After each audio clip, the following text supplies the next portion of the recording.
नमस्कार मित्रों, मैं doctor Ketan Pandya, Swastik Ayurvedic clinic and herbals, Vijaypur, जिला महसाणा, नॉर्थ गुजरात से। क्या कपूर का उपयोग फायदेमंद है या नुकसानकारक है?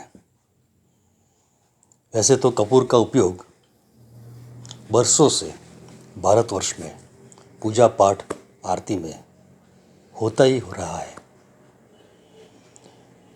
और आजकल कपूर का उपयोग ज़्यादा हो रहा है, खासकर कोरोना काल के दौरान और आज भी। देखो, मूल रूप से कपूर एक वनस्पति जन्य पदार्थ है। इसके 80 से 150 फुट ऊंचे वृक्ष होते हैं जो ज़्यादातर जावा, सुमात्रा, बोर्नियो, जापान, चीन इत्यादि प्रदेशों में होता है। कपूर जो है वो देश भेद, निर्माण भेद और वर्ण भेद से अनेक प्रकार के होते हैं।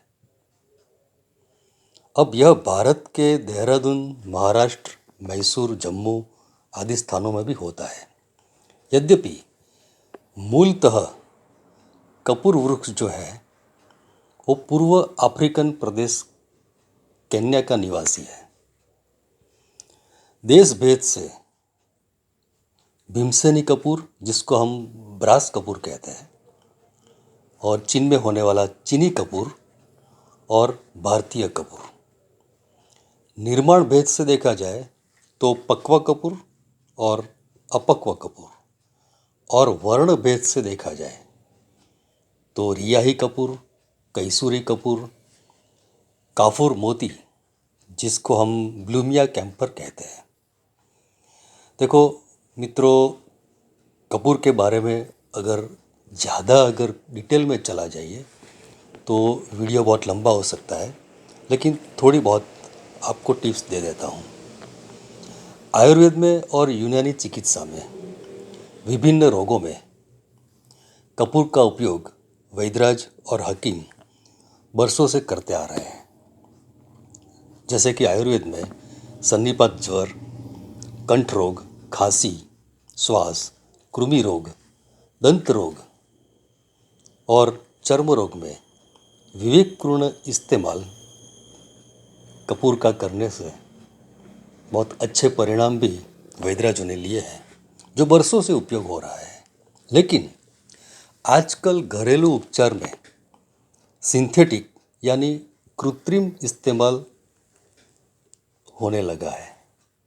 कपूर का आजकल कृत्रिम इस्तेमाल होने लगा है, जो न्यूरोटॉक्सिक इफेक्ट पैदा करता है, जिससे वमन, सिर चकराना, बेहोशी, हृदय का उत्तेजित होना, ब्लड प्रेशर बढ़ के अचानक गिर जाना जैसे लक्षण हो सकते हैं। कभी कभी कपूर का धुआं अगर ज़्यादा फेफड़े में चले जाए तो हार्ट अटैक भी आ सकते हैं। कृत्रिम कपूर बोर्नियोल क्लोराइड, जिसका केमिकल जो नाम होता है, और बहुत सारे केमिकल के संयोजन से भी बनाया जाता है, और जो हाइड्रोक्लोरिक एसिड गैस से ट्रीट करके विविध प्रकार के प्लास्टिक के मटेरियल में भी इस्तेमाल किया जाता है। इस कपूर में और भी कुछ केमिकल ऐसे होते हैं जो त्वचा पर एलर्जिक इफेक्ट करता है। कोरोना महामारी के बाद और उसके दौरान भी लोग लौंग, कपूर, अजवाइन की पोटली बनाकर सूंघते थे। लोगों का मानना था कि ये इससे ऑक्सीजन लेवल बढ़ता है, लेकिन मेडिकल साइंस ने अभी तक कोई पुष्टि दी नहीं है। ठीक है, सर्दी, खांसी, श्वास वगैरह में थोड़ी बहुत राहत तो मिलती ही है, लेकिन चिकित्सक की निगरानी में इस्तेमाल किया जाए तो कपूर का प्रॉपर रिजल्ट मिल सकता है। कपूर अलमारी में वस्त्रों के बीच, पुस्तकों के बीच अगर रखा जाए तो दीमक नहीं लगती और खराब सुगंध चली जाती है और वातावरण सुगंधित हो सकता है। बहुत कम लोगों को असली एवं कृत्रिम कपूर की जानकारी, उसके भेद मालूम नहीं होता और कम जानते हैं। कृत्रिम कपूर में सुगंध ज़्यादा होती है, जबकि शुद्ध कपूर में सुगंध की मात्रा सामान्य होती है। सिंथेटिक कपूर को जलाने से लाल या नीली रंग की झाई बन जाती है। शुद्ध कपूर को जलाने से तेजस्वी पीले रंग की ज्वाला यानी कि प्रकाश निकलता है और काले रंग का धुआं निकलता है। संपूर्ण जलने के बाद अगर असली कपूर जो है उसका कोई अवशेष बचता नहीं है। कृत्रिम कपूर का धुआं सफ़ेद स्मोक जैसा निकलता है। जो भीमसेनी कपूर जो होता है वो पानी में डूब जाता है और हवा में जल्दी उड़ता भी नहीं है। और जो चीनी कपूर होता है वो पानी में तैरता है और गर्मी लगने से हवा में जल्दी उड़ जाता है और नरम होने से कभी कभी पाउडर भी बन जाता है।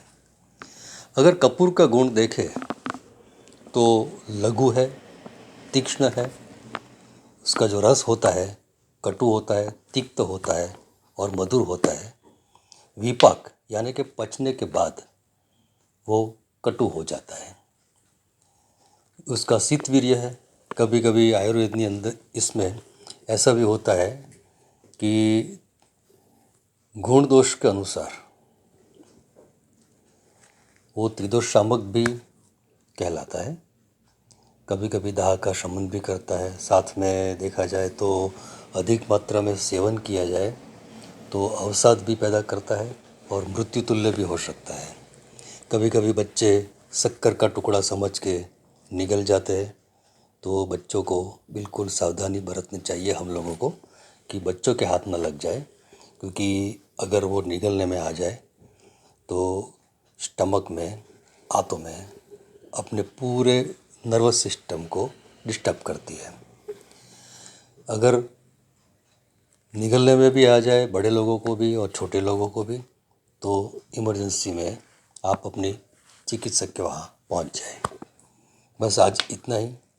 कपूर के बारे में तो बहुत सारे विवरण आयुर्वेद में लिखे हुए हैं, बहुत सारी दवाइयाँ भी है जो आप चिकित्सक की देखरेख तले आप ले सकते हैं। धन्यवाद।